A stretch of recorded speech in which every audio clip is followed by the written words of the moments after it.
पाथर्डी पोलिसांची मोठी कारवाई। पाडळी गावात 33,840 रुपयांची दारू जप्त।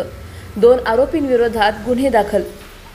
पाथर्डी पोलीस स्टेशनच्या हद्दीत 18 जुलै 2025 रोजी रात्री 10 वाजता गुप्त माहितीच्या आधारे पोलिसांनी पाडळी गावात 2 ठिकाणी छापा टाकून एकूण 33,840 रुपयांची देशी व विदेशी दारू जप्त केली असून 2 आरोपींविरोधात महाराष्ट्र दारूबंदी कायद्यानुसार गुन्हे दाखल करण्यात आले आहेत।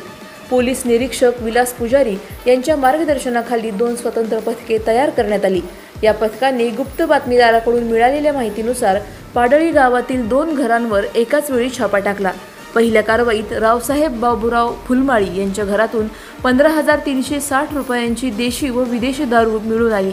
या प्रकरणी पाथर्डी पोलीस स्टेशन येथे गुन्हा रजिस्टर क्रमांक 783/2025 महाराष्ट्र दारूबंदी कायदा कलम 65 अंतर्गत नोंदवण्यात आला आहे।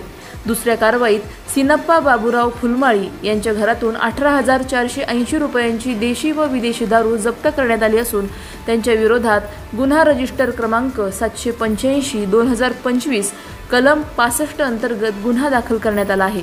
या दोन्ही कारवायांमध्ये एकूण 33,840 रुपयांची दारू जप्त करण्यात आली असून आरोपींविरुद्ध कायदेशीर कारवाई सुरू आहे। सदरची कारवाई पोलीस अधीक्षक सोमनाथ घारगे, अप्पर पोलीस अधीक्षक तसेच माननीय उपविभागीय पोलीस अधिकारी यांच्या सूचनेनुसार व मार्गदर्शनाखाली पार पडली। कारवाई दरम्यान police sub inspector Vilas Jadhav, police constable Sanjay Jadhav, police constable Sagar Budhwant, police constable Dnyaneshwar Ilak, police constable Ijaz Sayyed व पोलीस कॉन्स्टेबल मनीषा धाने या पोलीस कर्मचाऱ्यांनी विशेष योगदान दिले। प्रतिनिधी अक्षय वायकर। अधिक माहितीसाठी स्टार इंडिया 1 न्यूज पाहत रहा।